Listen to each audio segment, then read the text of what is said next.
my name is Jocelyn Scudder. I'm the Executive Director of the Arts Council for Park City and Summit County.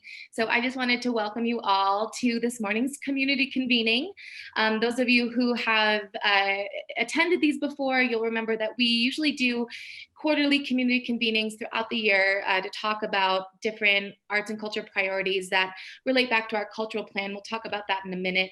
But usually we do these in person, and they're great networking opportunities. But of course, we are in a virtual format this morning, and it is our first virtual community convening. So we're grateful that you all joined us on Zoom, and we're excited about our topic today. We're going to be talking about the role of arts and culture in community development, which hopefully many of you who have joined us know that that's really relevant to our community right now. And so within this topic today, we're going to explore a lot of different ideas about how arts and culture can be really meaningful as a mechanism for community-focused development. And so we have some amazing speakers with us this morning. We're really grateful for their time and commitment to join us this morning. We have Anna Korse, who is from Sasaki Associates. She is the director of the Denver office. We also have Tracy Wheel, who is the co-founder and executive director of the Rhino Arts District. And then we also have our very own David Everett, our Park City Deputy City Manager, who at the end of this community convening will give an update about the Park City's Arts and Culture District. And so, you know, as we've hosted these community convenings the past couple of years here, what we found is that there's a lot of value in partnerships. I think that last February, we did a community convening in partnership with the Park City Community Foundation and the Christian Center of Park City to talk about social equity, diversity, equity, and inclusion, and access in the arts. And so we found there's a lot of strength in these partnerships. And of course, as we're talking to these speakers today that do amazing work out in Colorado in regards to their arts district, we thought that there's a perfect opportunity to partner with Park City, as it's really relevant to some development in our own Park City here. And so we hope that you guys are enjoying the opportunity and seeing these partnerships come together. And we are going to send a survey after this for all of you that registered through Eventbrite, so that you can help inform future iterations of these community convenings. And so some really quick Zoom housekeeping, which, you know, we all love. Many of us are very familiar on how to operate Zoom these days.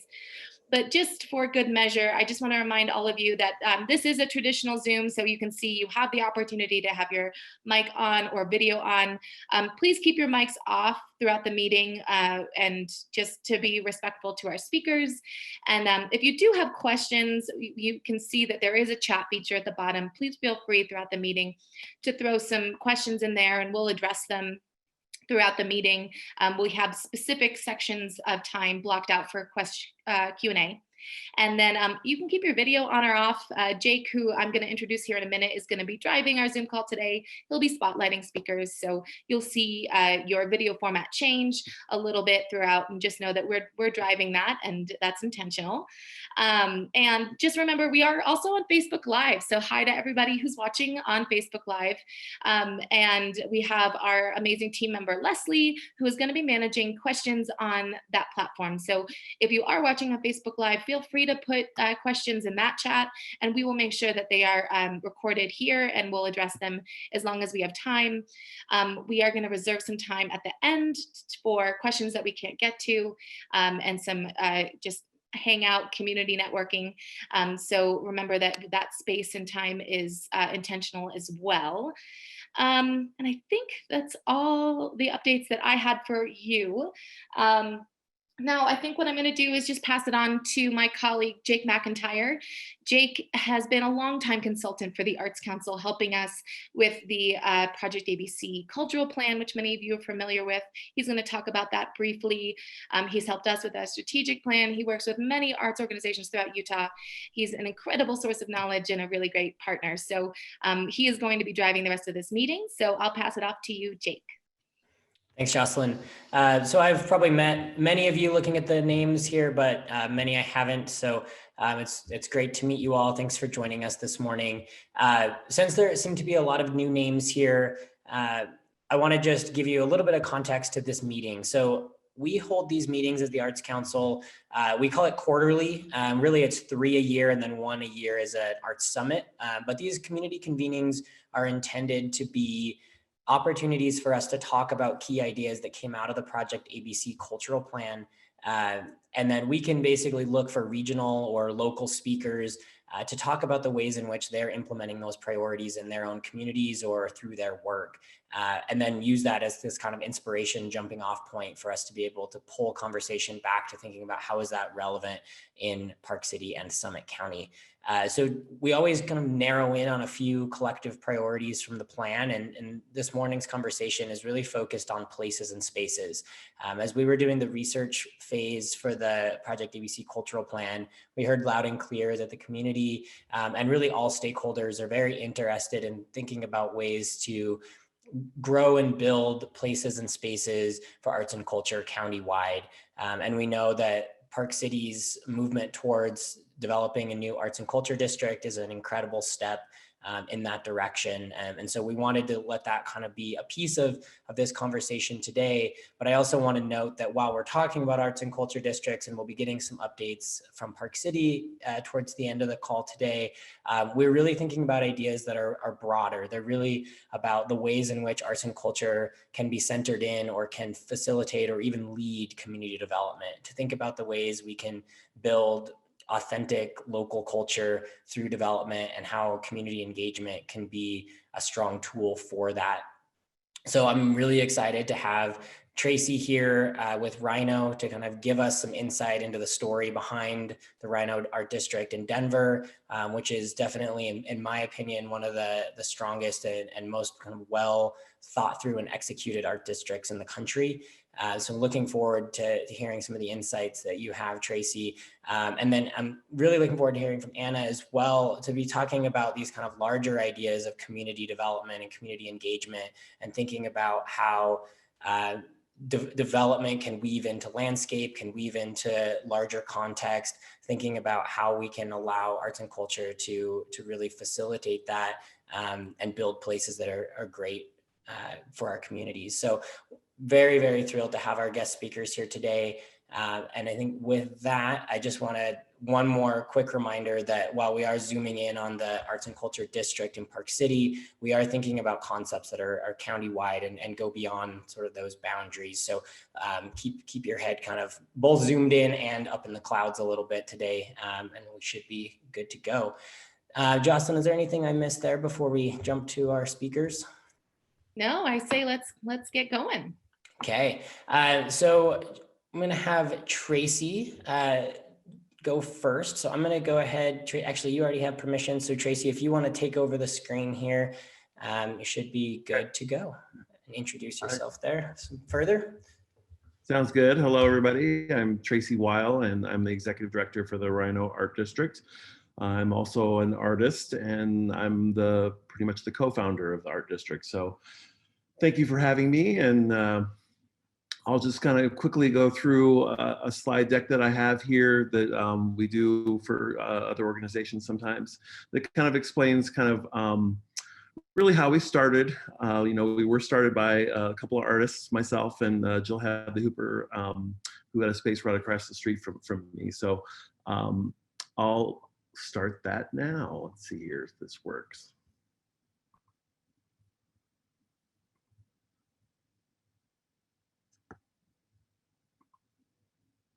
All right. All right, can you see that okay? Okay, cool. Okay, so we're the Rhino Art District, and this is just kind of the beginning. So I love this picture because back in 1860, this area was really a heavily industrial corridor in Denver, Colorado, just kind of north of Denver, for those of you who've been here, kind of by I-25 and I-70 where they kind of intersect. But I always really like to show this photo because this was really, it was, like I said, an industrial corridor that really didn't have too many houses and things like that, but it was mostly kind of a workaday kind of area. Before that, it was really the Ute tribe land, even, predated from that. This is, so in 2005, I actually moved to the art district in 2000. I bought an abandoned kind of junkyard, tow yard. Try explaining to your mom you're buying a junkyard instead of your first house, but she was, she kind of saw my vision of what I wanted to do, so it worked out pretty good. So what I did is I pretty much moved my studio as an artist into the area. Up here, kind of in the top right-hand corner, you'll see a little building here. So I built that building in 2004. And across the street was a gallery space next to it. And there was a small concentration of artists in the area. So in 2004, after that was done, the city was doing what was called a River North plan, which is kind of a development plan north of the river that followed the river north of downtown Denver. And they were calling it River North, similar to River North in Chicago. We liked River North is fine, but a lot of districts do the standard acronym. So we took RI from River and NO from North, mashed them together and came up with Rhino. Jill, my co-founder, she illustrates for New York Times, Time Magazine, and she came up with our little, Rhino logo that we've used over the years. So in 2005, we just kind of drew a circle around all the artists that were there. There's about 8 locations, about 25 artists, a couple galleries, and other art districts in the area. This is really a grassroots kind of effort. So we just, like I said, drew a circle around it, built a logo, built a website, had our first event, because there was a lot of artists here. So we kind of really pitched where art is made is kind of our slogan. And we got front page of the newspaper, and one of our first biggest events, we had 1,000 people circulating around the district and all the studios. So it was a really simple, relatively simple kind of inception, but it just kind of kept growing from there. So we were really excited. Artists started to kind of come out of the woodwork that were there. Spaces, prices were very affordable. It was around $5 to $7 a square foot to buy land in this area. So it was really, really inexpensive. We grew relatively quickly to about 50 members within the first year, and was really a membership organization. We ended up applying probably around 2010. The state started to certify art districts, and so there was sort of a program called Colorado Creative Industries that certified and sort of really gave advice to a lot of art districts on how to grow, how to give them tools, funding, which was one tool, but also give us consultants on strategic planning and things like that. So we decided in 2010 to start the 501c6 organization. We were also the registered neighborhood organization. And this is one of our first maps that we kind of created that was kind of fun, that had all the different locations and stuff. So people, when they came to the area, kind of would really know what we were about. So we officially became a state certified district in 2013. So that came with a small amount of money, and again, some more sort of advice and things like that, marketing support, that kind of thing. So these are really our mission for that time, was really as a placemaking organization. We really were trying to nurture the arts in the district and really, ensure that the artists, remain in the district long term, because it's a kind of a vicious cycle that when artists move in, they make something cool and happening, and then they can't afford it anymore. So it's sort of we're trying to kind of change that paradigm. This is where we are kind of currently. We have over 370 business members and artist members, 180 small businesses. We have 20 breweries, 3 wineries, a couple of distilleries, and we have about 21 galleries within our boundaries. We started with 2, so I feel like we're at least growing. And then we have about 190 studios and maker studios. So, I'm just an artist. I never really was a community planner. I did want to be an architect, but I didn't really kind of think that, it would kind of come to this level, but this is kind of where we've landed. I think we were noticing in around 2015, a lot of the land was being sold for development, and artists were getting displaced. So we were like, how can we really kind of change that paradigm and really do something about it? So we took what was really a developer tool. So in Denver, we have what's called a business improvement district, and that is a tax district. So on your property tax, there's a couple extra mills, is what they call them, that we tried to, you know, to ask for and go through this process to create a business improvement district. So it's really where you have to circulate a petition throughout the whole area, through the boundaries that you're kind of, you know, going to create, and then have people sign off to get it onto the ballot. And then once it's on the ballot, then they can vote for it if they want to do it or not. And so we created a whole business plan around that whole thing.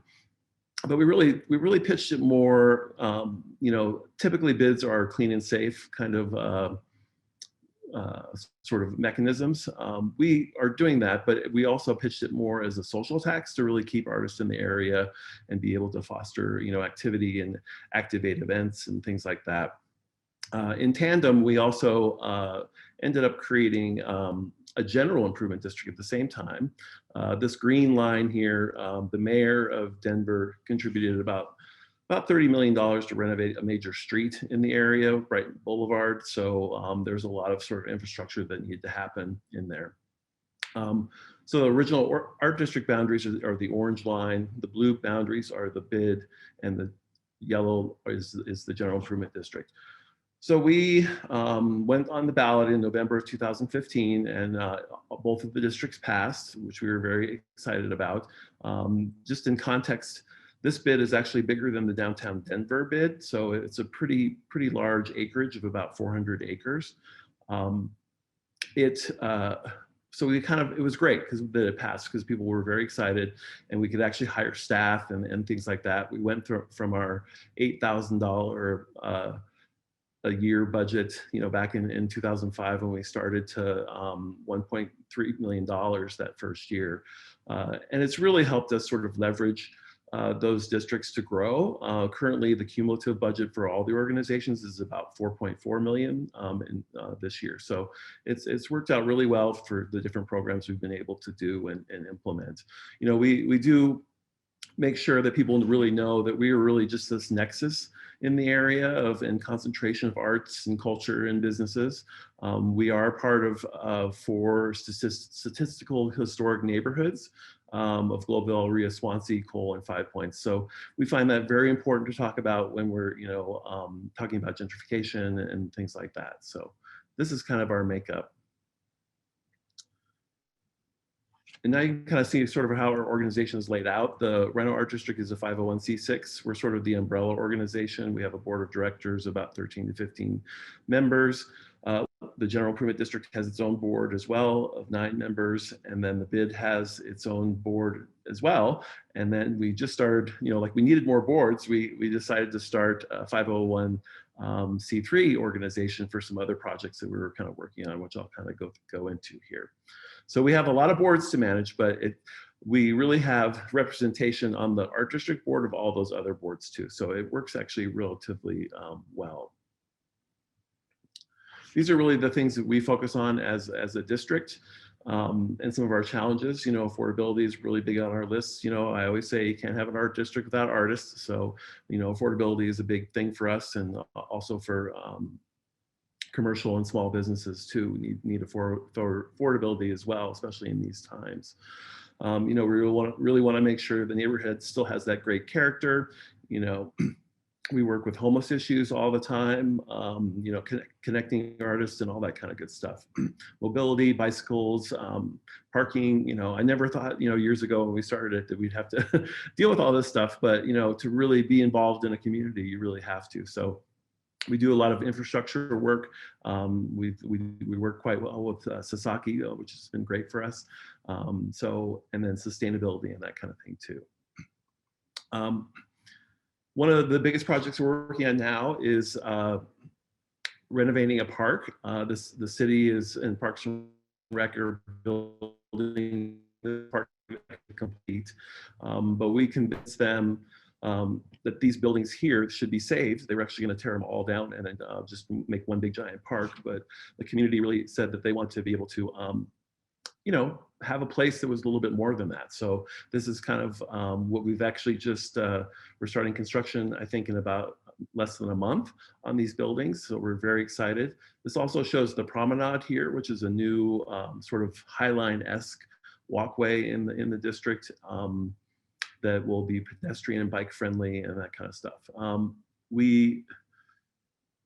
you know, really the idea of this project was to be able to create affordable space for artists and keep artists here long term, and really to you know, show that that is so important. And so all those districts, the BID and the JID, both contribute to help build these parks. This is kind of the parcel where you can kind of see where it's at. So these are the buildings that we're kind of working on currently. We're going to do the interstate building next. This is sort of our next project.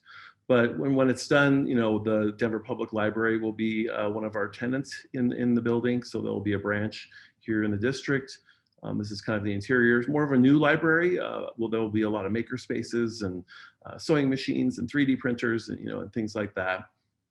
We also will have 9 affordable studio spaces. I was just looking at the rent for these studio spaces, and it was around $85 a year for all of them. So, you know, the funding is really important for us to make sure that artists have a space and it's low cost. We're also working with Focus Points, which is a local cafe organization nearby. They are going to build a small restaurant that will have really more of a teaching kitchen and a commissary kitchen for immigrant and refugee, primarily women, that are kickstarting their food businesses. So we find that also a really cool thing to have in the area, and be able to connect to some of those lower income, you know, neighborhoods that we're surrounded by. So that's generally the presentation. You know, I think we wanted to open it up for questions and things like that. So let's do it. I'll look in the chat. Okay.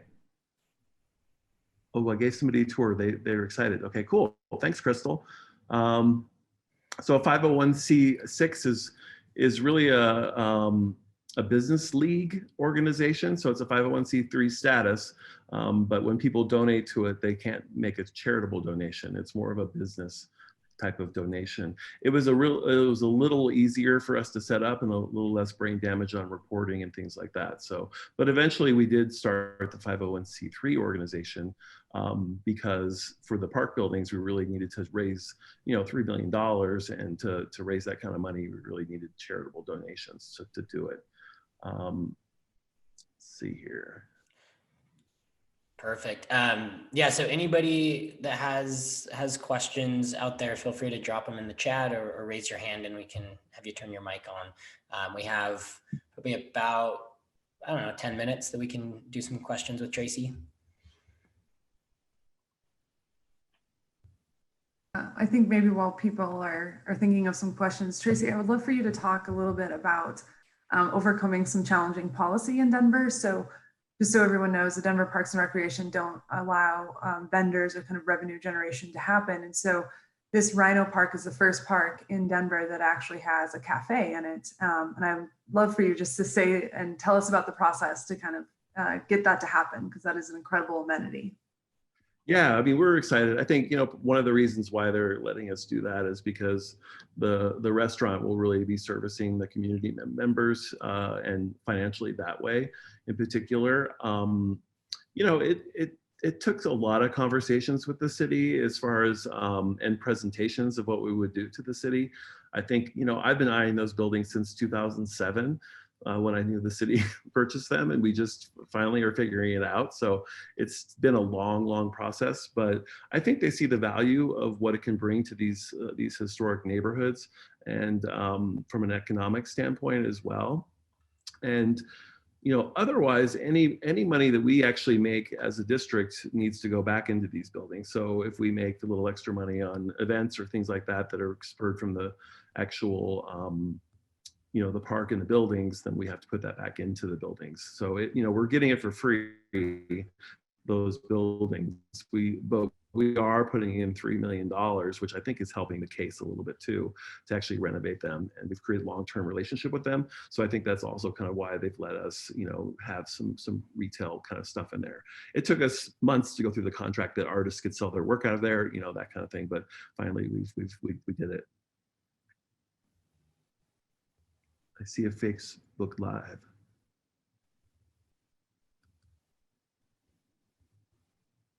Oh, Leslie, is she looking for space in the district? Yeah, I believe so. Yeah, I mean, those particular art spaces that we're building, they are through Redline, and Redline is one of a sort of a nonprofit organization kind of in the area, and they're sort of facilitating that process. So I think you have to be a part of their program. They do a lot of community-based art, so they take applications from artists that really engage the community, the homeless community, area youth, things like that. So those studios will be used generally for that particular program currently. There are spaces on our website. If you go to rhinoartdistrict.org, you can, we have a artist space available page that has a lot of listings there. It's been really cool because a lot of our board members actually, have space in their buildings, and they provide low cost space for artists around $1 a square foot. Sometimes a little bit more to $2, but depending, but it's pretty cool. I'm seeing that Crystal came on and talked a little bit about some existing state statute. I'm wondering if Crystal, you might not be prepared to speak, but if you could explain a little bit about what you're talking about in terms of this mechanism similar to what created Rhino. Can you give me a second to get to my desk? Absolutely. Yeah, just let us know. Yeah. Tracy, while we're waiting on Crystal for a second, one thing that I'm interested, we talked a little bit about the other day, and you definitely pointed to several things in the presentation today, but be curious to hear more about how, as you all have evolved, you've really been able to fold in or think about other kind of issues in the Denver community and the way the Arts and Culture District can support those. So you mentioned people experiencing homelessness. You mentioned, creating space for representation of, refugee communities and things like that. I'm just curious, like how much of that work with kind of diversity, equity, and inclusion is a core part of what you do and what you think about, and how do you all work through that kind of work? Yeah, we've always been engaged with our neighborhoods. We go to their meetings, they come to our meetings, that kind of stuff. Recently during COVID was kind of interesting, as a bid, we can fund certain things and it's relatively flexible. And we were noticing that a lot of, when the BLM stuff kind of started to happen, that a lot of those organizations that really deal with systemic racism and giving opportunities were really struggling for fundraising. So we shifted some of our dollars, about $50,000 of those funds, to actually give grants to those particular organizations that were in the area. So that was pretty cool. We also pulled in about $200,000 to do a similar thing for some of the small businesses and the artists in the community as well. We find that connecting with these communities benefits all of us, creating, we do a very large scale mural festival every year. And that includes a lot of artists from the BIPOC, community, the Black, Indigenous, people of color community. So it's super important for us. One of the other projects we worked on was the homeless tiny home village. So we piloted the project for Denver. We found a parcel over down here near me and had the land donated, worked with the Urban Land Conservancy to build 11 tiny homes for homeless folks to come into. Some were trans, some were gay and lesbian, some were couples that couldn't live together in a regular facility. So it was a really cool project. That project has since moved to a different location in the district, but they've added another 15 homes to it. So it's a pretty cool thing. That's awesome. Thanks.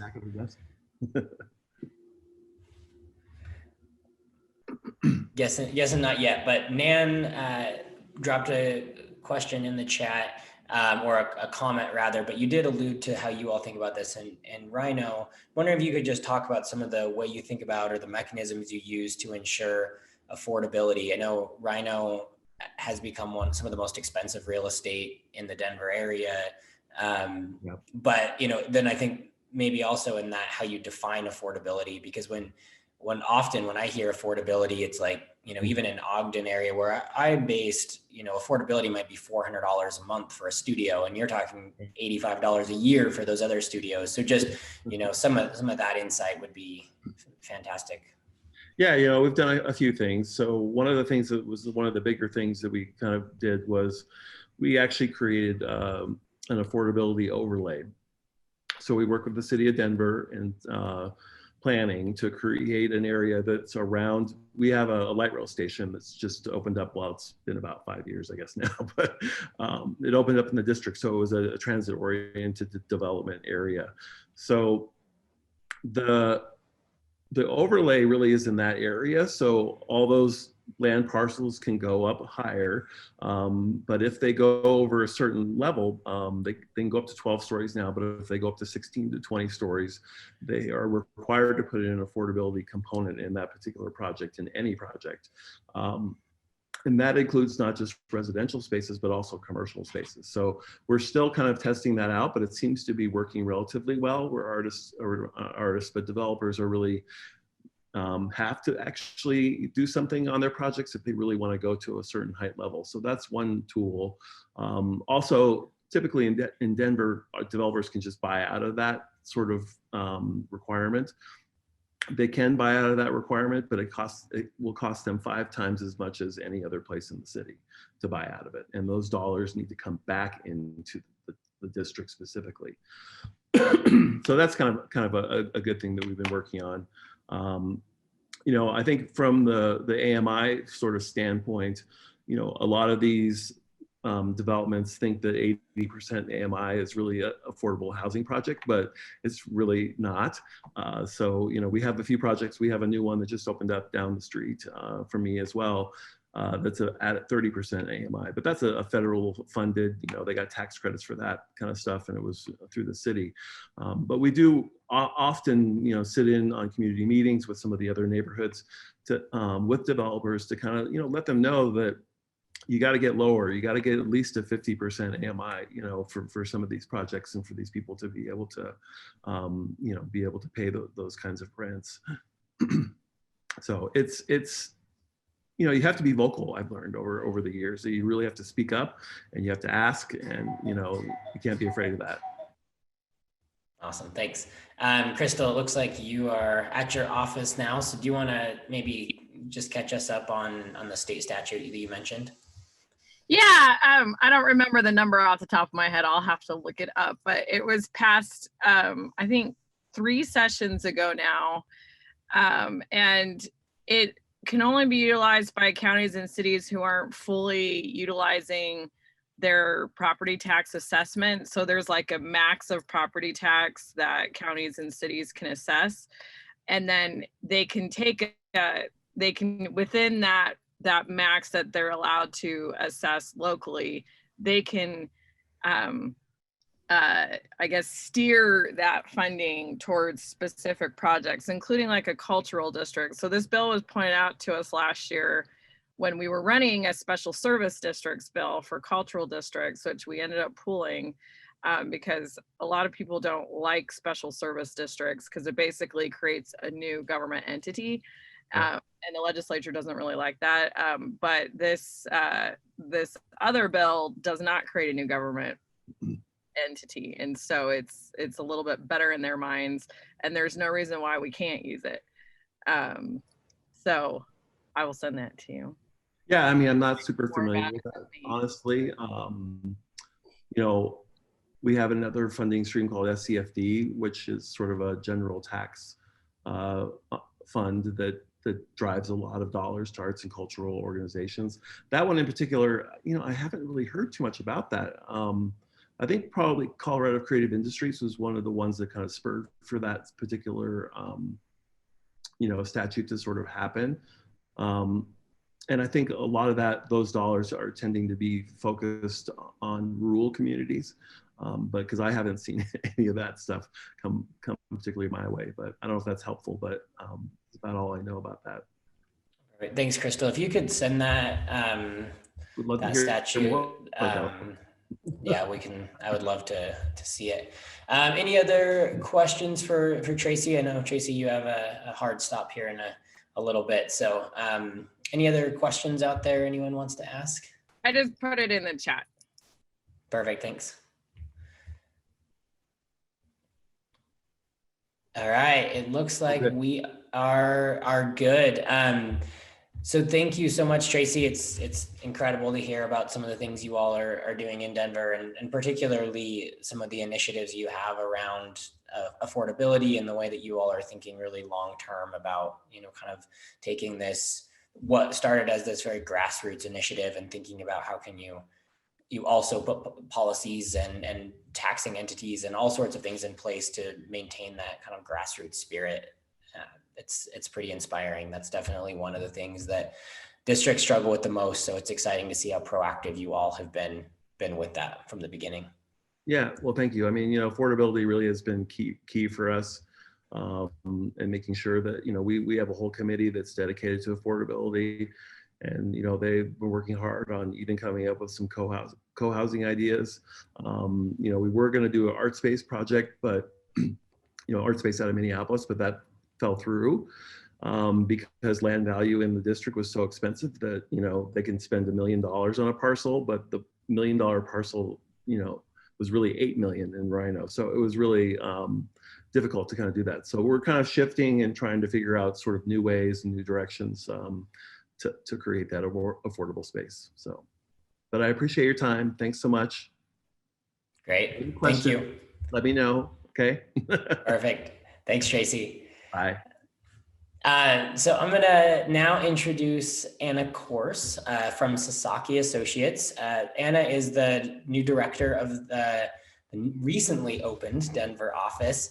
But Sasaki is a multidisciplinary design firm based out of the Boston area with offices in Shanghai as well as Denver. And I know she'll go into a much deeper dive about that in a moment. I've had the opportunity to work with Anna for the past 6 or so months on a project in Ogden where we're designing an arts plaza.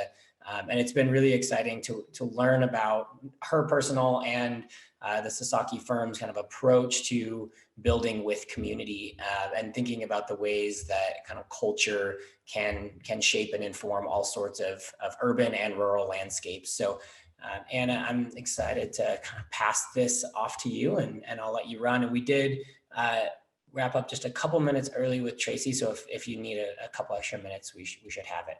Okay, great. Thank you. And thank you, Jake and Jocelyn, so much for this opportunity to present to you all. I'm Anna Korse. I'm a landscape architect. I've been at Sasaki for almost 3 years. And as Jake mentioned, just opened the Denver office with Sasaki. I also have to say that I have 8-month-old twins here, and so there might be a squawk or two in the background. I'm hoping they stay quiet, but just a warning. Just a little bit about Sasaki before I get into some project examples. As Jake mentioned, we're a multidisciplinary firm. We're based out in Boston. We're urban designers, planners. Like I said, I'm a landscape architect. We have architecture and interior designers. We also have software engineers. And we are based in 3 locations now, Shanghai, Boston, and Denver. But we're really a diverse group of people. We speak almost 45 different languages, and we're over 0.5% female. And that really comes into how we think about projects and how we think about design. And really our motto is to do better design together. And so I'll be talking a lot about how we design together with communities. We also have a nonprofit arm called the Sasaki Foundation. And we really work with locals. We work with schools and academic institutions to really give people opportunities to study, do research, and kind of take their ideas and advance them. And ultimately, our goal, either through the foundation or really what we do, is to design great public places, plan great public places, and then really implement them.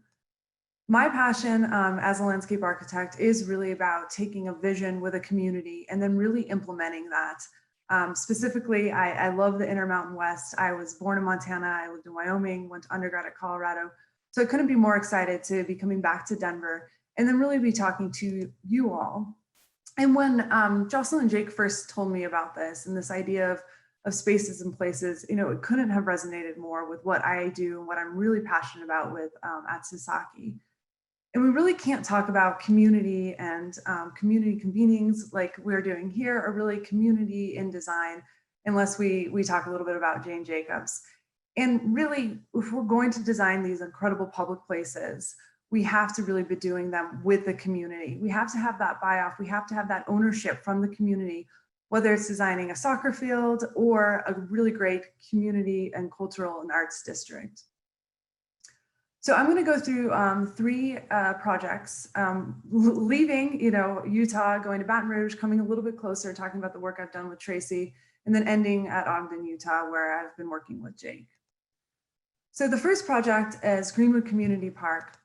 And this project, I really want to show how we do community engagement and really how that leads to then working with artists. And for us, engagement is to inform design. It's not a show and tell. It's not to go to the community and say, hey, this is what we're doing. This is what we're moving forward with. It's about really bringing them into the process and really understanding what they want. Because if we have that, we're going to be able to have a successful project in the end. So Baton Rouge, Louisiana is a very divided city, racially divided city. When we first started, you'll see Greenwood Park is up in the north, and that is the Black community. And you can see the south down here where the red dots are. That's the white community divided by a highway, like a lot of communities are, either a highway or a rail yard divides a lot of the demographics. So when we started getting involved in this, we realized that a couple years ago, the Baton Rouge Zoo, which is located in the community park, was proposed to move down south. And the community said, enough, you've been disinvesting in us for almost 20 years. This is one of our kind of economic revenue generations. We need to keep this here in the park. And so they hired Sasaki to do a master plan for the park. We also worked with a consultant that did a master plan for the zoo. And so when we first started this, we had to overcome a lot of this political tension, a lot of these issues the community had, and we needed to kind of flip the script. They always saw North Baton Rouge as a place where the park and the zoo are, and that had its own sort of connotations. So we did this initial diagram and flipped north and south and said, if you started looking at this and sort of mixing up all these different areas, you'll notice that it is close to LSU, it's close to Southern University, it's close to the Mississippi River. And so Greenwood Park should be a park for all of East Baton Rouge Parish, not just North Baton Rouge. And we need to start mixing those ideas together. Then when we first started doing community engagement, the first thing we do on all projects is we want to listen. We don't want to come in with any preconceived notions. So we just ask people, how do they use the park? We then ask people, what kind of programs do you want in this park? And this is pre-COVID. It's crazy to see this without masks and people so close to each other. But we asked, what kind of program could complement the other parks? What do you all want? And then what kind of character do you envision for your park? Is this more of an athletic park? Is this really about ecology and culture? And then taking those ideas, we started to disaggregate the data and understand what do people want at different ages, and how can we start understanding what we heard from the community and start making kind of our designs based on that. So we used a lot of what we heard to define the character. And so we found that people really wanted nature. They want this park to be an opportunity to experience Southern Louisiana. And then the next thing is to start embedding the results in the design. So again, we haven't even come up with a design yet. This is all about what we've heard from the community to create these guiding principles to really start to inform our design. And this becomes kind of the framework for any concept. We then went back to the community with these 3 concepts. They're wildly different. And that was the idea. We wanted them to not choose a concept, but to tell us what they liked about each concept. Did you like how we did the water in option A, or do you really like how ecology and trails played out in option B? And then we were able to take that with everything we've heard from all the different engagement processes, from all the analysis we did, to really create a final master plan that really embeds all the results. And then the final thing we did with the community was to celebrate. So we did all this work over a year, and we really wanted to create a party in the park and say, all right, you've done this work, we've created a vision with you all, let's go celebrate. And one of the concepts we had is really wanting people to experience this new park. And so in the existing park, we actually printed off a plan of the proposed park so that we could start to take people on a tour. And we printed off, we worked with the clients, they had buy off on this, and they were so excited to really allow the community to take this large tour. At this point, we had almost 1,000 people come. And then this is, I think, where we really started to understand the arts and the culture importance in Baton Rouge, Louisiana. And that art isn't always just a sculpture or a mural. Art is performance, art is a spoken word, art is, something that's a little bit more subtle. And by inviting different community members to this party in the park, we started to engage in a way that really allowed us to move quickly into a first phase.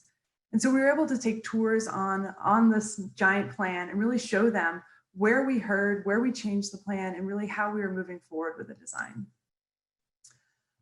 What's really important is that because we had BIOF, because we instilled that ownership, we were able to quickly implement the first phase. So we're now actually going into construction in the next month, implementing the first phase that's all highlighted there. And as I said, we started to meet with some of the artists and started to understand that we needed to embed art into the design, and that we didn't want art to be as obvious in this particular place, but to be something a little more subtle that told a story. So instead of a typical signage and wayfinding that kind of takes you along the path, we had this idea of creating more of a story that really works with the community and tells them about the ecology, tells them about the history of this site. So one of the first partnerships that we've done in this first phase is to work with the Arts Council of the Greater Baton Rouge. And this creative partnership really came out of that master plan. They got really excited about the work we were doing. They do incredible work throughout Baton Rouge. And we said, hey, we have this idea. We want to create this story in the park that really relates to the community, that's kind of told through the community. And adjacent to the park, we have this zoo. And so what if we thought about magical realism as a way to do kind of storytelling in the park? And instead of just having a plaque that says, here are the bayous, capturing this much water, cleaning this much water, what if we really took some of the characters, some of the animals that you would find in this bayou and made them part of that story? And so this is some in-process drawings right now of where we are. Creating this story walk through the first phase in the park that kind of takes you to the entrance of the Baton Rouge Zoo, but then also takes you to some of these really incredible moments in the park along the bayou or in the new adventure playground. And so the last piece of this was the narrative. We can help do the illustrations, but we want to really figure out how artists can be involved both in like the sculptural piece of this, but also in telling the story. And so we're fortunate enough to start to partner with Chancellor Zero Skidmore, who's a poet in Baton Rouge. And the idea is that he will write a framework for this story. And then we're going to be working with the community to fill in the blank, working with children to tell us, what did the alligator do next? And then he's going to take that input from the community and really finish out the narrative of the story. So moving kind of away from like a huge, it's a 660 acre park to a smaller scale, and really what we've been doing and working with the Rhino Arts District and Tracy as our client. So Tracy mentioned all the different gids and bids and different sort of boundaries within Rhino. But what we started to do is to work on 4 specific streets on the west side of the rail yard. And like I said, so many times cities are divided by rail yards, railroads or highways. And in Rhino is kind of similar. A lot of this development and a lot of the energy had been happening on the east side of the railroad. And so they hired us to really start to master plan these 4 streetscapes. Currently, the streets don't really resemble streets. They really have a lot of issues with infrastructure. There's no curb and gutter. They're not really safe. And as Tracy mentioned, there's all this development and energy coming here. So how can we create a safe and walkable public realm, but is also respectful of the artists in the area? How can they have their own identity and really start to bring out that creativity to the public realm? So the first thing we did was to work with all the stakeholders who actually see Tracy, which is always fun to have your client who actually lives on the street as also part of the stakeholder group. And really to get a bunch of ideas. And I'll have to say, this is one of the most fun community kind of engagement meetings that I've ever done, because you have a bunch of artists giving some of the most incredible ideas, anything from closing down for different festivals to maybe doing a chicken run on the street. So we took all of those ideas and we came up with this vision that really, we have these great destinations, but they're disconnected right now. So if we did this overlay of kind of the public realm that could connect these different destinations, we should still allow the individual identity of those artists, of the stores, of the new developments happening to kind of spill out into the public realm. So really, we wanted to create this hub of experiences. We wanted to be, active during the day, but then also at night, and really to engage everyone and kind of bring people to the Arts District and let them know that, they're in Rhino, and it's not just on the east side of the rail, it's also on the west. And as you'll kind of see, a theme in some of these projects is we always want to create these partnerships and looking at opportunities to partner with artists, as we're working through the community. And so we're looking at artists to really help us with elements from benches to streetlights to sort of gateway elements, and really have them sort of fabricate that, in-house in the Arts District. And again, the goal is to make the street walkable. It's to be a safe street, kind of on the everyday experience. But then we can also close it down and really let that identity spill out into the public realm and really allow for those, annual or semi-annual events, like Tracy mentioned, the crush walls that happen, to really be a point of celebration. So the other street I wanted to mention quickly is Wine Coop Street, that also had a little bit more of a kind of a challenging context, crossed over a couple major streets. It had adjacency to the rail yard, and then also had some really large developments happening. So it's critical in the beginning that we started to work with those developers to understand their vision and really tie that into the district's vision, and again, to create this public realm that really represents not just one single development, but the overall district. So we wanted to tie the history of Rhino, the steel, the coal, the rail, with what's happening today, which is the artists, the distilleries, kind of this craft ideas that are really taking over in the area to create a vibrant wine coop. And we went back again to art and art in this district. And we wanted to create this kit of parts for the streetscape that also gave opportunities for artists to really pull out some of their art onto the street. So we wanted to create a space for interactive art, for art that was more educational, for art that's more responsive, and then finally a pedestrian scaled art that was maybe more interactive, from benches to lights. And then as a landscape architect, one of our tools, one of our painting opportunities is with landscape and with planting. And so we really looked at using urban canopy, tree canopy, as a way to create this incredible gradient of color, so that while we allow kind of artists to have ownership of the public realm, we can still address a couple issues like urban heat impacts here in the Arts District, that we really don't have a great urban tree canopy. But if we're going to bring that in, why don't we do that in a creative, colorful way?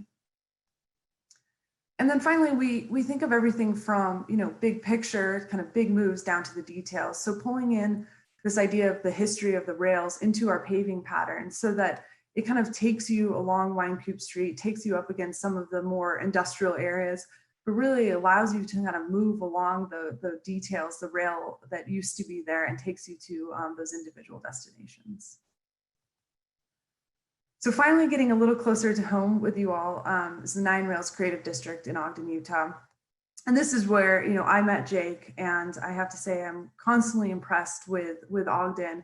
And really, they are a city of doers. And every time we talk or hear with the community, it continuously impresses me in how engaged and proactive and thoughtful they are. And so when we first started this project, like we do in a lot of projects, we want to understand the history of a site. And in this case, we wanted to zoom out and go back in time, and go really far back in time, to really understand both the geography, the geology of this area, and really what led to the Nine Rails Creative Art District. So kind of going through that timeline led us to this realization that there's some incredible land art in the American West. There's land art that is really well known in Utah, like Spiral Jetty, Jean-Claude and Christo in Colorado, or sometimes art is a little bit more ephemeral. It kind of pops up and leaves. And so we were really inspired by that, and realizing that, Ogden and Utah really are at the heart of some of these incredible land art moments in the country. And so we thought about that, and really, how can we tie that concept of art into the identity of Ogden, and the idea of Nine Rails Creative District, where you can't get anywhere without going to Ogden, and thinking about those nine rails, bringing sort of art together. And then using that, and we've never done this before, but using the principles that you find with art and land art to really dive into a detailed analysis for our design. And so taking those ideas of nature, open, sky, light, invisible, local, and global, we started to do a detailed analysis of the site. So as Jake mentioned, we're working on the Nine Rails Plaza. So it's an art plaza. We're also working on a streetscape and then another corner plaza. And so by taking those analysis, we started to, again, zoom out and zoom back in to really think about how nature and kind of the made can impact that Nine Rails Plaza in the Arts District. Sorry. We also did a viewshed analysis with our software engineers to understand on this plaza, at what different heights will you get up and where can you see different peaks of the Wasatch Mountain Range. And so using that, we can also inform our design. We also looked at how people move to the site, when we might need to activate it and when kind of there's this natural energy coming into this plaza. And then we also looked at kind of the sun and shade and the environmental impacts, really thinking about where we can highlight this, where we can start to put people during, hot times of the year and cold times and really embrace this so that people are outside, which is more important now than ever. We need these great public places to connect to. And then finally, what is visible on site and what is invisible, and how can we celebrate both of those as we think through design? So that was kind of our behind the scenes analysis that really led us to this first engagement piece where we worked with Union Creative, and they really did an incredible job leading engagement, broken up into two phases. One is about awareness. And like I said, we want to listen first before we do anything else. And then two is really about celebration. And so Jake's team led this engagement that was really kind of this pop-up, this opportunity to sort of give your feedback, either from a website, from a hotline, write it down. It was really tactical and something I think that was quite successful to get people excited and energized about the future of this plaza. We also made sure that the engagement was inclusive, and Jake's team did Zoom calls in English with Spanish translations, but then they also did a Zoom call in Spanish with English translations to ensure that it wasn't just one or the other, that it really truly was an equitable opportunity to give your feedback. And then again, this is all about listening. So we took the analysis, we then took what we heard from the community. What did they want in this art plaza to really start to define this space? So similar to our other project, we took our analysis, we took the engagement results, and we really started to embed that in design principles. And you hear me say this a couple times, but it's so important that you have that framework, you have kind of that to work the ground up, because these principles came from the community. And then you can base your design on these and say, all right, let's make sure we're hitting these and make sure you're not ever going sort of off track as you're designing. We then came up with 3 concepts, again, based on those principles. And we took those 3 concepts and we took them to the community, and we did them in a variety of different ways and asked for feedback. Again, what was it about each concept that you liked? And this is a very different scale than Baton Rouge, but we still want to ask the exact same questions. And we then took kind of the pros and cons of each concept. Again, we don't want to just pick a concept. We want to take what we hear from the community and embed that into a final design. And so that led to really where we were 30% design.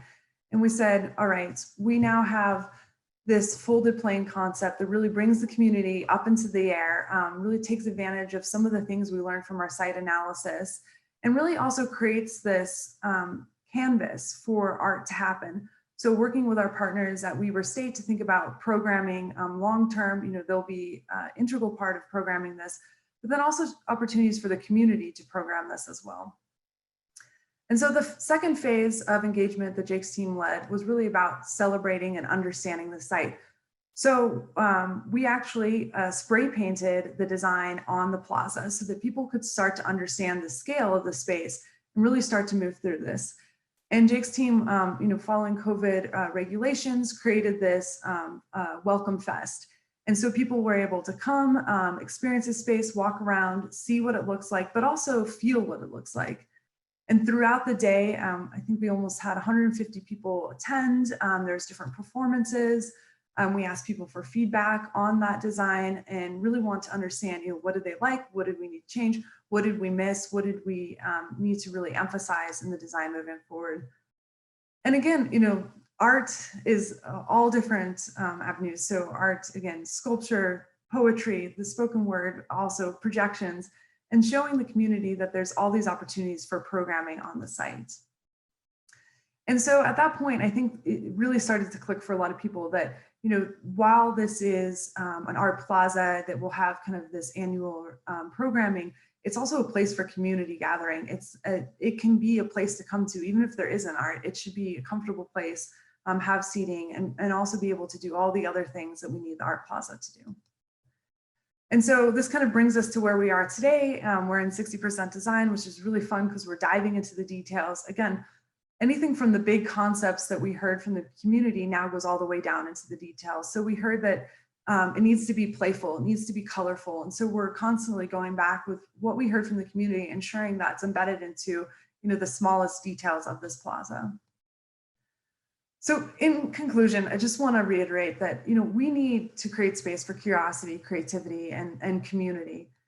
And we really can do that by crafting a new identity through early and memorable experiences. So giving that opportunity for people to come early on and to really experience this, whether it's a pop-up event, a party in a park, a welcome festival, that really leads to kind of this creativity in everyday life.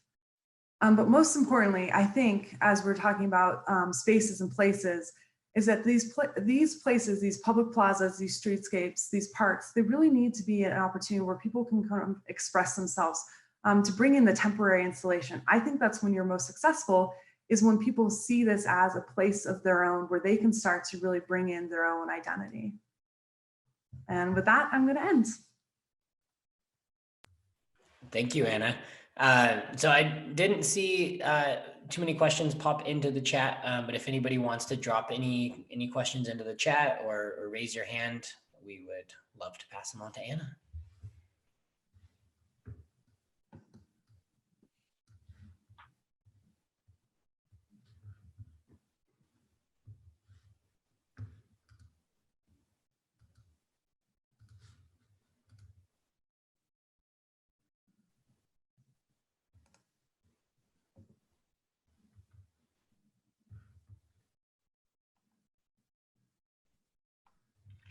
Looks like this one got sent to me directly, so you won't see it, Anna, but a question about the last photo that you shared, which I think was Lawn on D. You want to just maybe talk? And actually, that's an interesting project, because that project started as kind of a vacant parking lot parcel kind of thing, right? And now it's this vibrant urban park.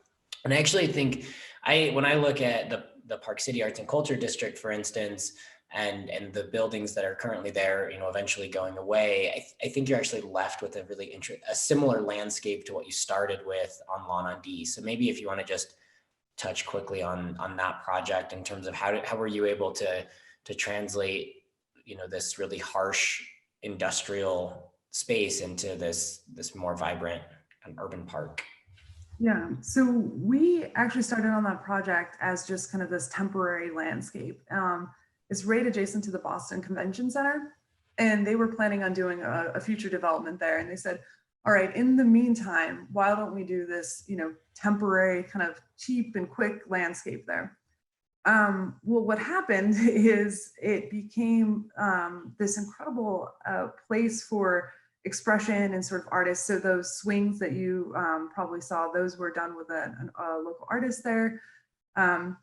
And it then had a beer garden. It then had, you saw people playing ping pong, and sort of it started to evolve with the community. And one of the biggest, I think, lessons learned from that was our programming. And we worked with a couple outside consultants to really identify future programming and kind of ensuring that there's programming throughout the year on Lawn on D. And that programming, whether it was a concert, a beer festival, really was what I think energized that space. And so it turned from being just this vacant lot, this temporary landscape, to I think at one point having the most Instagram posts in Boston. And because of that energy and excitement and love of that plaza, it's now a permanent installation. I think the development kind of fell through, and people really just love this place and have kept it. And I think in the design sense, it was, like I said, kind of this quick and sort of cheap landscape. You know, it was painted asphalt. You know, the lighting's pretty cool, but we really did it on a super low budget. And I think that just goes to prove that as long as you're creating this framework for kind of this programming to happen, it can really kind of grow and evolve with the community and become this incredibly special place. Awesome, thank you.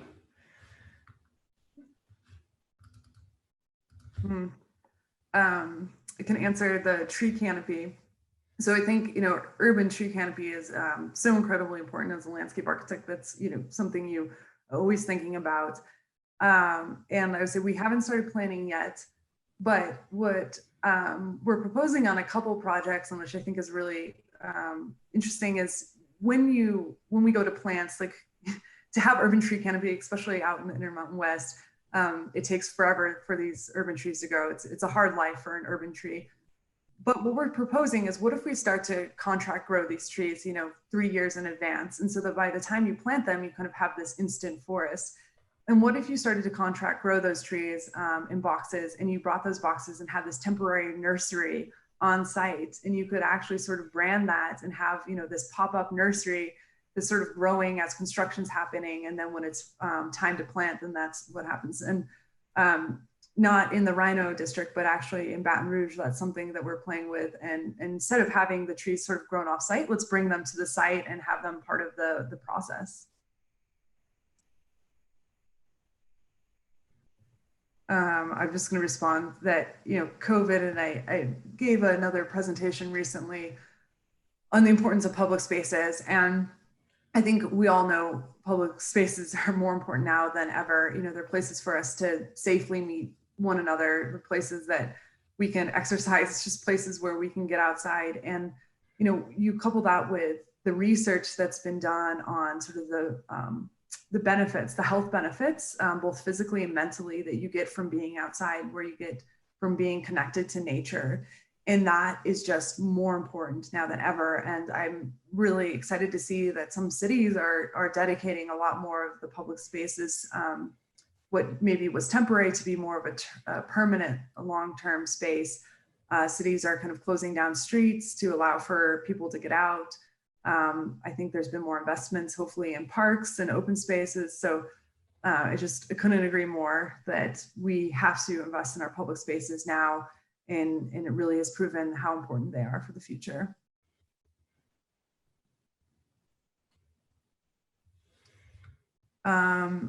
Public fruit trees. I love that question. I'm a huge fan of fruit trees. Cities a lot of times don't want fruit trees just because they're messy. But it's one of those things that if you're creative, if you have creative partners like we did with Rhino and Tracy, we actually have an area that we are doing public fruit trees. It really, it's one of those things that seems so small and it should be easy to do, but it has been like such a process to overcome that with the city forester.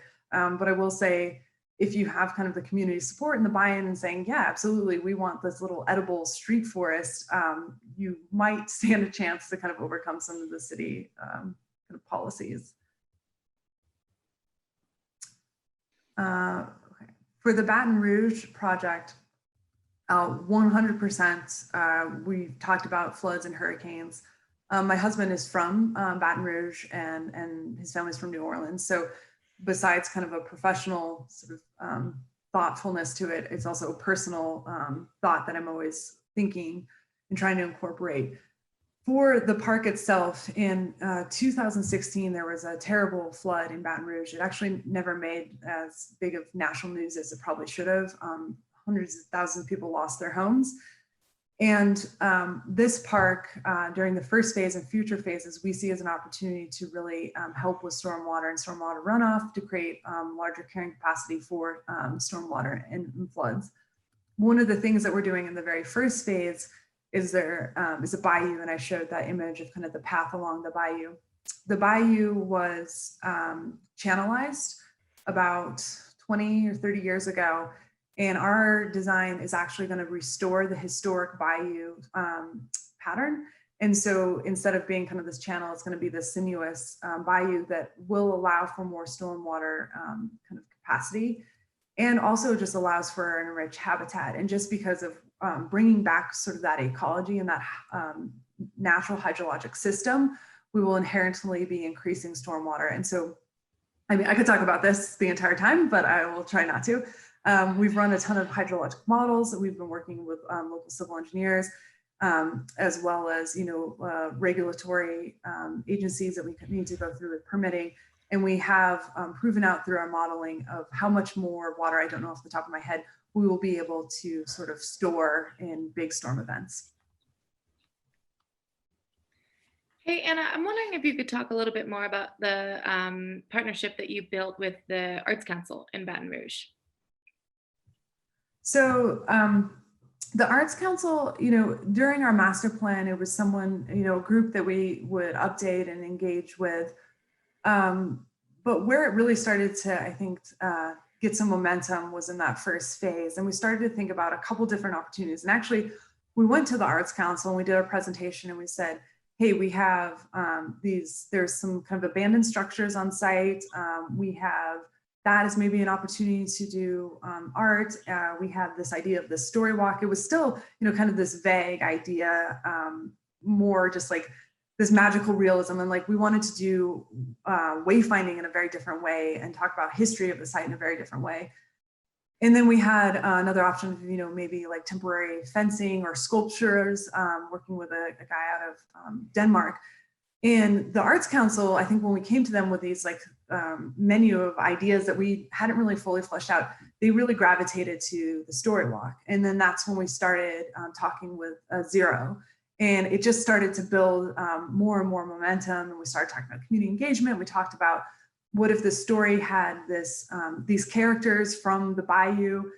We could also talk about, sort of life lessons, and maybe they're like unexpected friends. And so that got Zero really excited. And then the next phase of kind of this partnership is that our client, the Baton Rouge Recreation and Parks Department, is doing an agreement with the Arts Council. And so we kind of created that connection, but then the contract is actually through the Arts Council and our client. And then we, because we have signage and wayfinding as part of our discipline, we'll be working then with the artists and the poets to really install that design. Thanks. We have time for one more question, probably, if anybody out there has one. If not, I have a quick one. I'll just tell Jennifer that maybe we'll have to have a follow-up call and I can talk about stormwater and hydrology. Just one quick thing that stood out to me as you were presenting about Rhino. I'm intrigued by this sort of like almost watermark of the rail lines that you have in the paving. And I'm just curious if you could talk a little bit about the importance of kind of embedding those subtle nods to history or nods to local identity. I think a lot of times we see big signs or, a plaque or whatever. And I'm just kind of wondering your take on that difference between, is there signage or something like that versus how do you weave that into the design, and is that important? Yeah, absolutely. And I think for us, at Sasaki, and I know I keep saying this, it's really about the community engagement. And so there's two ways you could do this. You could, come up with your design and then say, all right, we need to represent the history in this way. And to me, that ends up looking a little plopped, a little, a little last, like an afterthought and not something that is truly genuine. But if you're working with the community and trying to understand how you can embed history, how you can embed narratives into the design, it allows you to bring that into the process. And so in the end, it kind of feels more like a cohesive design and vision. And so just like the story walk as like our idea of signage and wayfinding in the park, the rail really came out of different stakeholder meetings. We had like 15 different options of how we could start to bring sort of the history either into some of the elements in the streetscape. And really where we landed was with this more subtle sort of movement of the rail yard. And we didn't want to be literal with it and say, here's, rails, which you could take rails and embed that, but it was really more about kind of the artistic interpretation of the rail. And again, that was working with the Arts District, Tracy's colleague, John, and then also working with the local partners along the streetscape. Perfect. Well, thank you so much. If anybody has any other questions for Anna or Tracy, you can also reach out to Jocelyn or myself, and we're happy to pass those along. But yeah, thank you, Anna, for all that insight. I think it's amazing to just see the ways in which you're really building from community and the way that that's woven in throughout the entire design. So thank you. I can also put my email address there too if anyone wants to follow up afterwards. So I'll put that in the chat. Thank you so much again for the opportunity to present. Thanks. So now we're gonna bring it closer to home and have David share some thoughts, updates about the Arts and Culture District in Park City. So David, the time is yours. Great, thank you. I'm super excited to be here actually and follow those tough acts though. Is certainly humbling. I wanted to acknowledge that Park City Councilmember Nan Worrell is also on the call with us, and I think we have a couple of other Park City municipality staff members as well. Jenny Dearson's one of our great employees who focuses on events and also the arts and staffs the Public Arts Advisory Board for the city. And then I believe Linda Jager is also on the call. She is our sort of community engagement, communications maven, and I'm glad we have a team here with us. So I have a little bit of a PowerPoint to share as well, and I'm happy to answer any questions or clarifications as we move through this. So let me reorganize my situation here and share screen. There we go. Okay, everybody see that all right? All right. Let's go full screen. All right, here we are. So this is a initial rendering that we've been working with over the last few months. This, for those of you who maybe need a little orientation, you are standing basically floating in the air above Alberto's, that is Bonanza Drive, that is cutting up to the left, and Kearns Boulevard off to the right. And you can see the Park City Mountain Resort base in the distance. And we are looking at the renderings of the project as we've been working through them. And I'll go into details about what those are as we get there. However, I just wanted to really touch on some of the origins of this project. And for what it's worth, I started with the city back in the spring. And so I'm relatively new to the project still compared to a lot of people, but it's been really a process over the past 3 to 4 years to try to get to where we are today and talk about the realities on the ground. So a lot of the development pressures that communities are seeing, we certainly are seeing in Park City and were back in the day. And in this area, it's really one of the last sort of relatively underdeveloped parts of Park City. There was a proposal that had come through from private developers to look at putting a hotel and overnight rentals in this area. And the city council really said, you know what? We think there's a better way, a better vision for this area in the Bonanza Park area. And so the city, in working with Sundance and Kimball, decided, you know what, we can really make something out of this area and really focus it on arts and on locals and on what it should be for the people of Park City. So the partners, as we call them collectively, signed some letters of intent. This is back in 2017. The city moved really swiftly, actually, to put in place a 1% transient room tax on all overnight accommodations in the city. And at the same time, pretty much secured these properties and purchased them using proceeds from that transient room tax to service debt. And then started really working with the community and with the partners to figure out, all right, what should happen here and how do we make this work? And without getting into too much of the background on that process, there was quite a bit of design and sort of brainstorming and public process that went into thinking through what could happen in this area. And this is just to give you a little bit of context also in terms of where the site is there in yellow in relation to down sort of more the Main Street area, which is further to the north or south at the top of the screen. And then the resort base there that we see. And Deer Valley would be far off to the left, top left corner.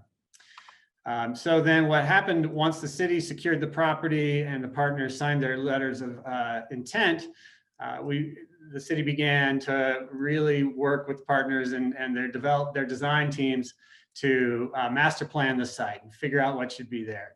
And in the last few years, the city's also worked through a master plan development application process, which actually was submitted in September. It was a big milestone for us, and then worked through on the city side what the city facilities would look like and how they would complement the other partners in this district that we've been talking about. And part of that was coming up with a set of principles that guided design, similar to, I think, what Anna was talking about, although I don't know that anybody could quite match the robustness of their public process from what I could tell. It was incredibly impressive. But these were a set of design principles that came through as part of that process. But the couple of them that without reading them, that I really want to focus on in particular is this concept of a community living room.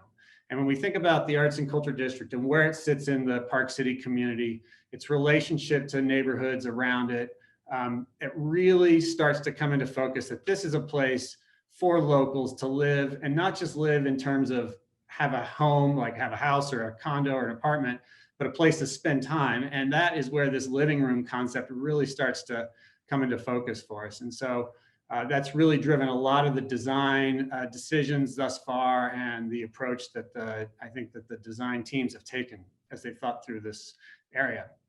And then really, again, this notion that we are focused on a place for residents who want to live, work, and play in Park City. And that notion of affordability that we talked about with Tracy, super key in Park City. I was kind of giggling to myself as he was talking about, I just made a note that we were looking at $5 a square foot for space in Rhino when they first started. And I was told by a developer yesterday that property that is adjacent to the resort base here in Park City is actually selling right now at $1,500 a square foot. So we have a bit of an affordability challenge in Park City, and I think that has been also very central to the council's desire for what happens at this district, focusing on affordability, focusing on it being a place for the people of Park City to make it their own. That's been a central focus. And this is just a quick sort of amalgam of various design efforts that have happened so far. And I just want to move us on to 2020, where things are weird. And despite that, we have continued to move forward with site work and pre-development activities at the Arts and Culture District. Started to re-engage with the community because things have really gone fairly quiet for a couple of years while the design teams have worked through master plan work based on feedback. And so we've started to re-engage the community, have backyard conversations. We've been calling them a lot of Zoom meetings, a lot of presentations, and a lot more just like one-on-one discussions with community members. And part of that was actually drilling down a little bit more into what should really be happening at the plaza level, at the level of the district, at the ground level here, which I'll get into in a little bit more detail in a minute. But because this is such a involved project with the partners and with the community, there's a lot that can happen here. And so figuring out how to make things fit together and work in a way that, again, complement what the partners are thinking about doing was super important here. So we're still working through facilities design. We're obviously challenged by COVID because a significant portion of the funding for this project on the city side, at least, is coming from that transient room tax. That's the tax that has been most impacted by COVID. And so we're trying to figure out how do we meet our goals and move forward in a way that's financially fiscally responsible, makes sense financially, but continues to really implement the bold the desires of the council and the city, which is really be bold and do things and get things done. So we're in the throes of figuring all that out still these days. So I want to just start to show you some renderings of what we're talking about, though, for this arts and culture district.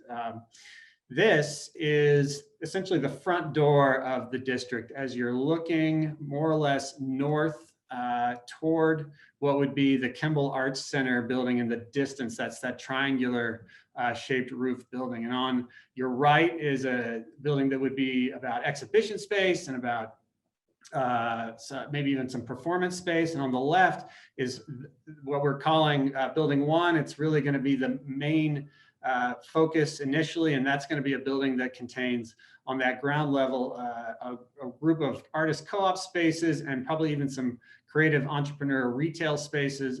And on top of that is going to be a significant amount of affordable housing. That affordability piece for Park City, there's what is most central to that is having places for people to live who work in Park City. And so the Arts and Culture District has always contemplated a significant housing component as part of it. And so that remains as much of a priority as anything, because as it was said, you can't really have an arts district without the artists. You can't have a creative district without the creatives. And so we want this to be a place where people are literally living on top of the district so that they are a part of it.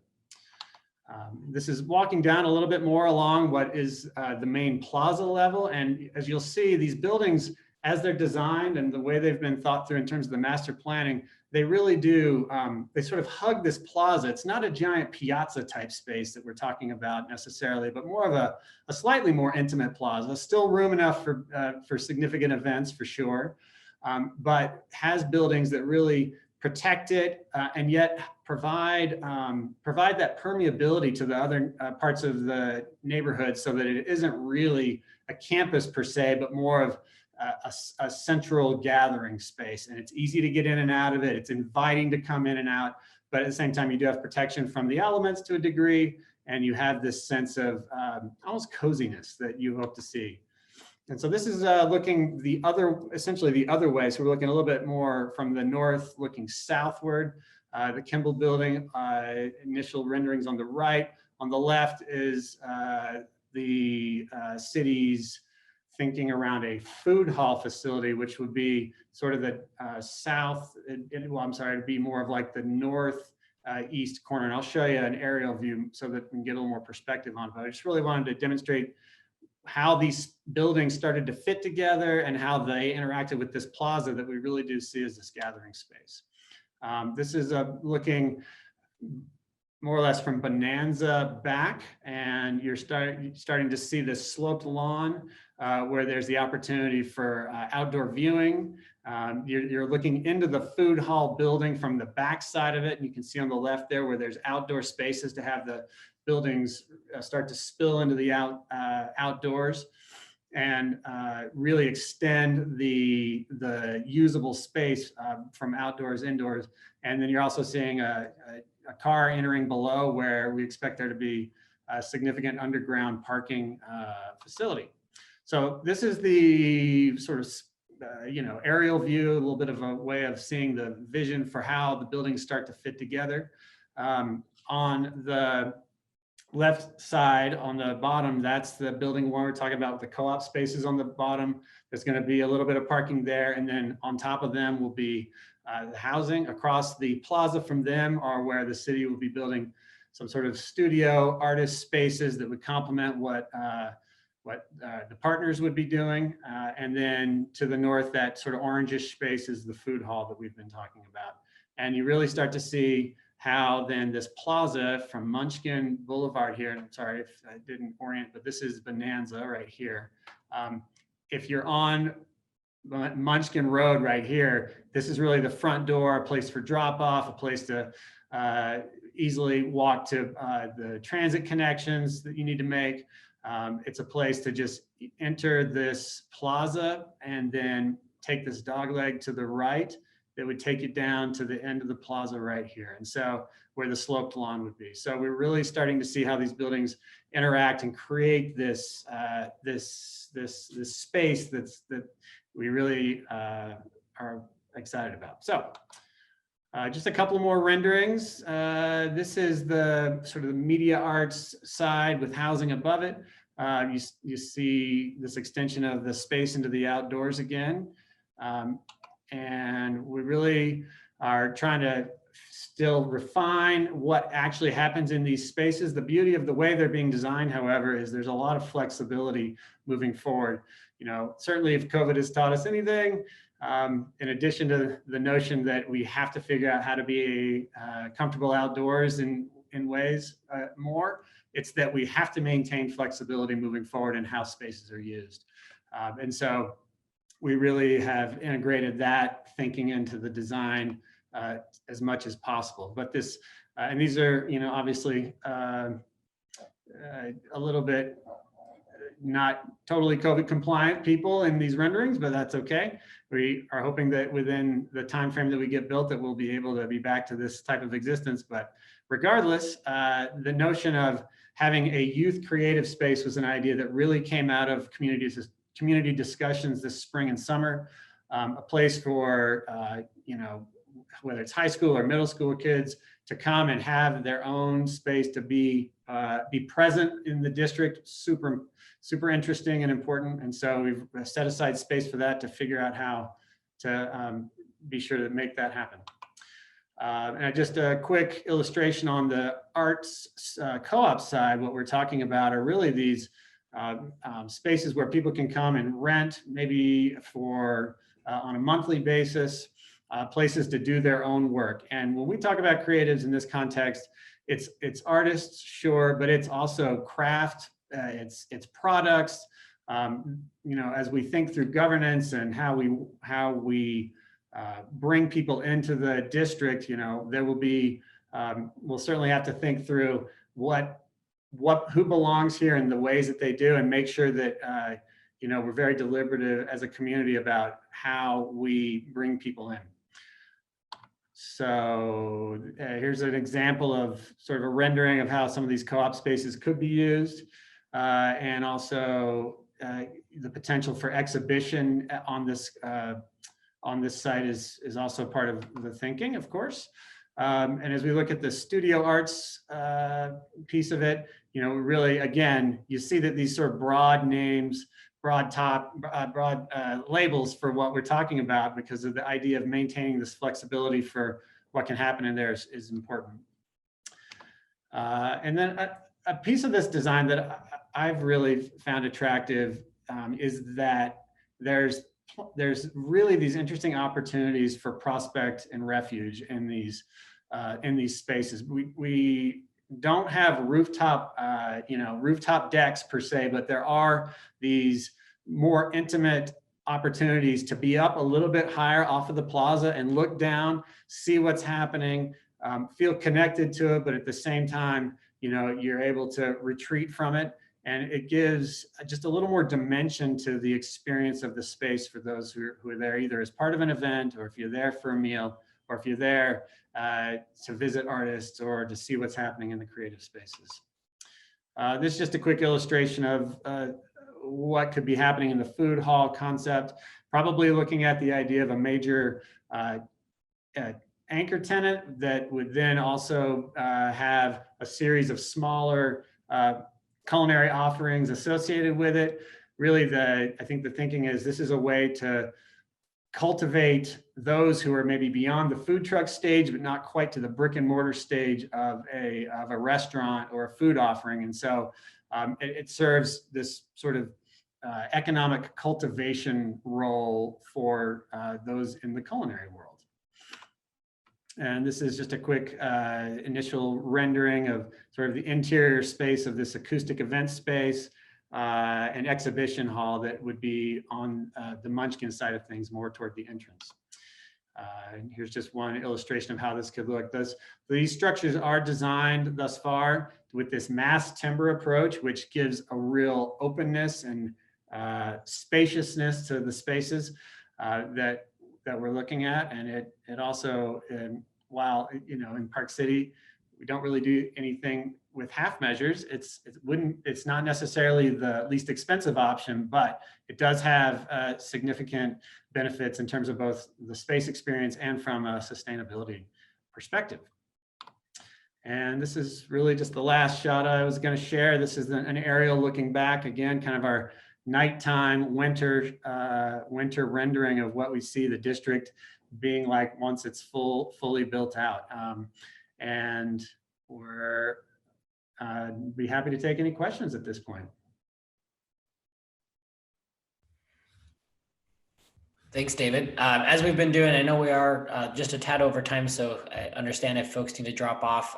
We also said we would hang around a little bit too. So we'll take a couple questions, and then Jocelyn and I will stick around if anyone wants to chat. But David, it looks like we've got a couple of questions in the chat. One being what's the thinking right now around management and maintenance of these spaces? I would imagine that kind of varies from space to space, but you want to just talk a little bit about that? Sure. Yeah, the notion of how the district is operated and managed, and then maybe in a more proactive sense programmed with regard to arts and creative offerings is something that we've done a lot of studying, looked at what's happened in the Rhino, looked at what's happened in places like San Antonio and all over the country, actually. And that is to say that, all of that is to say that we don't know yet what the answer is of how exactly we're going to manage these and how they're going to be operated. It's, you know, we're working with our partners to start to really drill down into what those options could be. But at the end of the day, I think the city, especially in our role, you know, stewarding public dollars, recognizes that we have to have, it fundamentally has to serve the residents of Park City. And so, you know, the more we focus on the accessibility of the spaces that would then, you know, that are there, that the city would be responsible for, you know, the better. And so we expect that that's probably we'll be having a more public discussion about governance and operations and programming here, probably within the next 6 months as we start to dial up options for how that could work. So I know that was a nice long-winded bureaucratic answer, but we'll get there. All right, thank you. It looks like there's also a comment just about reducing dependence on transient room tax and the growth it requires to generate. Could you want to just maybe share some thoughts just in general about the funding mechanism around this? I know things are changing quickly with COVID. So just, you know, any additional thoughts you might be able to share around the funding mechanisms? Yeah, I think that's fair. You know, the city's transient room tax is a relatively new methodology for funding here in the city. But that said, I think all the policymakers recognize that, you know, it's going to take more than that and something probably more stable in the long run to really make an arts district like this work, because I think there's an expectation that, you know, and as there should be, that public funding would be used to offset, you know, what would normally be a market rate expense. And as we talked about with accessibility and affordability, you know, the city is going to end up and absolutely expects to play a strong role in making sure that people have, you know, people are not priced out from being able to access these spaces, both for work and for play. So I think that's a really interesting point. You know, I think that at one point the city was thinking, you know, a transit room tax is just going to keep going pretty much straight up. And so it was a really attractive source. And so, you know, we've been brought a little bit back to the reality in the last year around what transit room tax is going to look like. I see there's another question there. All right, open to new tenant. Or is it locked? I can talk a little bit about where we're at with who and how spaces may be used, I guess.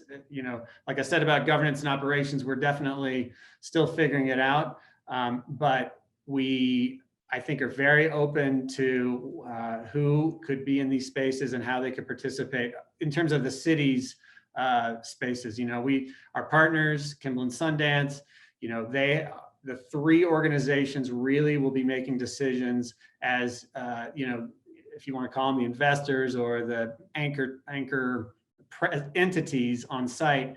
And we have to do that in a very collaborative manner. And above all, the city, you know, wants to ensure, and I've said this a bunch, but I always want to emphasize our role in the city is to complement the arts programs that are happening and to not be in any way, you know, seen as competing with our partners or with other organizations. Like, what the role of the municipality is to support these organizations across the city. And so that'll be a guiding principle for us moving forward.